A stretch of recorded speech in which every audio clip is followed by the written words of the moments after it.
Pastor, a Bíblia, eu acho legal também essa questão das interligações que ela faz, né? O profeta lá, não sei quantos anos atrás, fala que vai vir um Salvador, e o Salvador vai vir, vai morrer de tal forma, nem o osso dele vai ser quebrado. Ela é bem conectada. Isso aí eu já vi um estudo também falando sobre isso, é bem interessante. Só que às vezes eu vejo alguns pregadores, alguns cortes polêmicos, dizendo que ela tem que ser atualizada e tudo mais. A Bíblia em si, ela é suficiente? Essa Bíblia aí que você tem, é suficiente que eu posso chegar ali e comprar? Ou precisa realmente de atualização, de novos, sei lá, novos ensinamentos? A própria Xuxa falou isso, né? Precisa A Xuxa ser falou, falou. teve um pastor que Precisa falou ser isso. mudado Teve um também. pastor conhecido que falou isso. Uhum. Não precisa ser atualizada. Ela é suficiente. Resposta curta, é suficiente. Por que não precisa ser atualizada? Assim, a grandeza da Bíblia está na inspiração de Deus. Como que funciona a inspiração? Um processo que a gente conhece na teologia. Deus não rouba as faculdades do ser humano para inspirar o processo criativo da Bíblia. É importante entender que Deus se manifesta dentro de uma cosmovisão. O que vem a ser cosmovisão? Cosmo, mundo, visão, visão. Então, visão de mundo. Se Deus estivesse falando de maneira plena, e aqui, entenda bem, e vocês cuidado com esses cortes aqui agora. Presta atenção, que isso aqui eu quero de um pouco mais de tempo, que esses meninos cortam e depois eles me arrebentam. Então, vamos lá. Se Deus estivesse falando de maneira plena, na boca do indivíduo, sem considerar a sua capacidade de entendimento, por exemplo, você não teria vem dos 4 cantos da terra na Bíblia. Por que está dizendo vem dos 4 cantos da terra? Percepção de mundo. Cosmovisão, visão de mundo. Então o autor sagrado está escrevendo como ele percebe o mundo. Você quer ver um texto que a gente gosta? Quem é assembleano já deve ter cantado. Josué orou e o sol, você lembra? Uhum. Parou. Pergunta a vocês. Copérnico descobriu que o sol sempre esteve parado. Ciência. Então, se orou e o sol parou, e Copérnico disse que o sol está parado, então, peraí, não aconteceu nada? Vamos lá. Cosmovisão. O entendimento do ser humano naquele contexto é que era o sol que se movia. Então, ele escreve baseado no seu entendimento. Aí ele diz, o sol parou. Então, se eu tivesse que atualizar, não é a palavra mais adequada, se eu tivesse que reler isso a partir da estrutura científica da minha condição, do meu tempo, eu diria, a Terra parou. Estaria errado? Não. Por quê? Porque a minha compreensão científica é uma, a do autor sagrado é outra. No entanto, eu preciso respeitar isso. Quando diz o sol parou, aí eu gosto disso aqui, por exemplo, Josué orou, o sol parou. O que acontece mais ou menos aqui, não sei se aqui em Paracambi é assim, mais ou menos 5h30 da manhã acontece o quê? O sol nasce. 6h30 da tarde, 6 horas da tarde, o sol Se põe. Não, peraí, gente. Acorda, acabei de falar aqui com vocês agora que o sol tá parado. Que história é essa de sol nasce? Verdade. Falei agora. Você acabou de me ouvir, só que você me respondeu baseado no quê? Cosmovisão, como você entende. Percepção de mundo, o que te ensinaram. Aí você pode errar, o autor sagrado não. Então a Bíblia é tão poderosa, mas tão poderosa, que até para corrigir os erros Deus não permitiu. Porque se tivesse permitido corrigir os pseudo-erros que alguns apontam, ele diria, alguém retocou isso, Constantino mexeu nisso. Não, amigo. Até para isso Deus se manifestou, porque a Bíblia é um livro que comunica a todos os seres humanos em todos os níveis de conhecimento. É por isso que você tem um filósofo como Paulo, mas você tem um Pedro que é um pescador.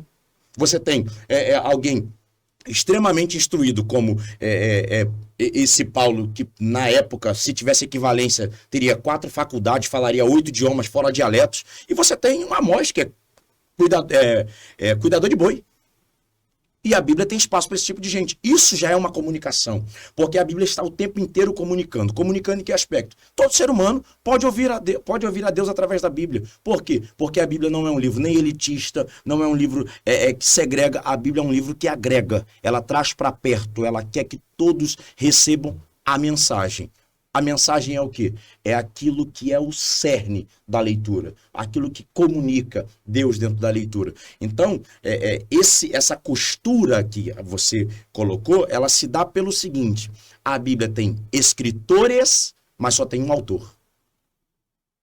Só que se você pegar qualquer uma redação hoje, nós estamos aqui, uma equipe top aqui por trás dos bastidores, peça para que todos escrevam sobre o que nós estamos falando. É possível que alguém escreva de maneira discrepante, mesmo estando dentro da mesma sala. Como é que autores que nem se encontraram escreveram sobre o mesmo assunto de maneira tão brilhante? Só tem uma explicação: Deus está no centro da Bíblia. Deus comunica a sua verdade.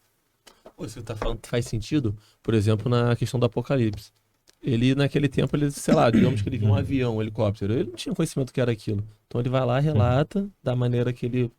Entende? Da cosmovisão, né? Ele faz umas analogias. Uhum. Você hoje entende que... Porque com o avanço você consegue entender. Mas lá na época, o João, lá na Ilha de Patmos, não conseguia. Então ele fazia porque a analogia que ele podia. Você tem algumas maneiras de interpretar a Bíblia. Você tem a maneira histórica e você tem a maneira profética. Uma coisa não é necessariamente excludente da outra. Você precisa entender o texto dentro da sua história para que você entenda ele profeticamente. Porque existem textos que estão na Bíblia que têm uma importância e uma relação histórica com o seu tempo.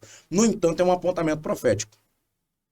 Isso tudo se dá a partir do quê? De uma leitura total da Bíblia. Aí eu volto na tua pergunta anterior, por que é importante que não se pule livros, por exemplo? Porque se você pular livros, você fica só com uma parte do mapa. Você não entende o todo. Então, para entender esse todo, é importante essas conexões. Quando você pega o exemplo que você usou, Sofonias, por exemplo, foi muito falado no período do 11 de setembro.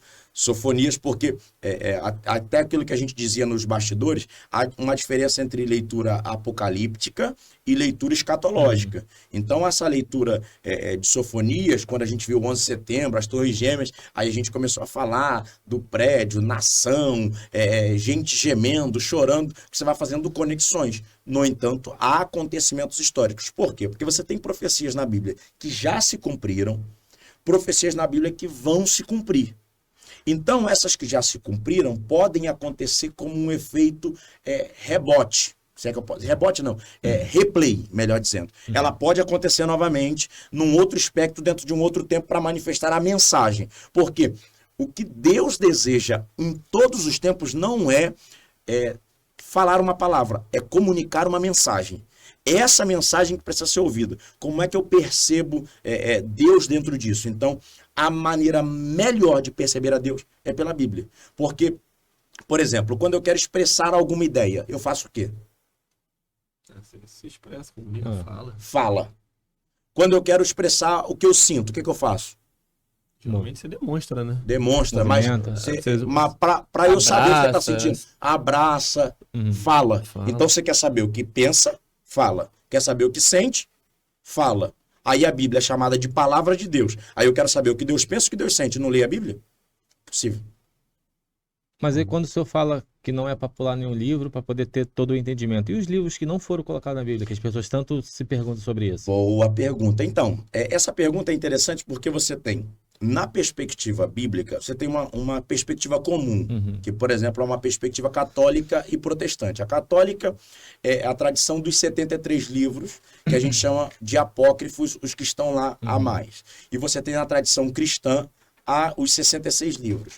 Aí, por que então não considerar os apócrifos e considerar os cristãos? Porque quando você olha para os concílios, se eu considerar que Deus é manipulado por um ser humano, ele não merece a minha fé.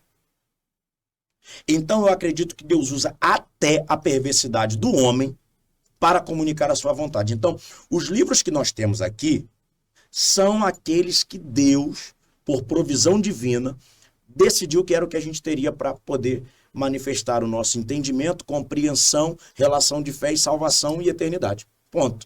No entanto, a gente precisa considerar uma coisa, que isso daí só se daria com um estudo mais aprofundado dos textos sagrados. A gente olha para os apócrifos, mas não existe só essa leitura dos 7 livros, literatura dos 7 livros. Existem outras literaturas. Por exemplo, o Apocalipse que nós temos é o Apocalipse de João. Mas era comum na época dos apóstolos, por exemplo, ter uma leitura apocalíptica deles. Eles fazerem isso por quê? Porque se você observar, quando você lê os evangelhos, parece que há uma urgência na volta. Jesus está voltando, tanto que se você pegar Atos dos Apóstolos, o povo vendia tudo que tinha e começava a viver uma vida meio que desprendida da terra na perspectiva dele. Vai voltar já já. Daqui a pouco ele está de volta aí, não tem porquê eu ter isso aqui. Então essa perspectiva apocalíptica fez com que muitas literaturas surgissem. Então por que essas literaturas não ganharam status de texto sagrado? Simples, provisão divina. Então, a gente precisa entender que Deus não tem autores sagrados. Deus tem textos sagrados, que é diferente. Qual a diferença de autores sagrados e textos sagrados? Se eu sou um autor sagrado, tudo que eu escrevo é Bíblia. Deus não tem isso. Porque, por exemplo, tem textos de Moisés que não são bíblicos. É mesmo? É. Porque você, volto a dizer, é o estudo mais aprofundado dos textos. Você tem. Se hoje você encontrar, por exemplo, um escrito de Isaías, é bíblico? Não. É histórico. Interessante saber disso, não. Porque o que acontece? O que a gente tem como Bíblia é uma provisão divina. Deus se manifestou através disso.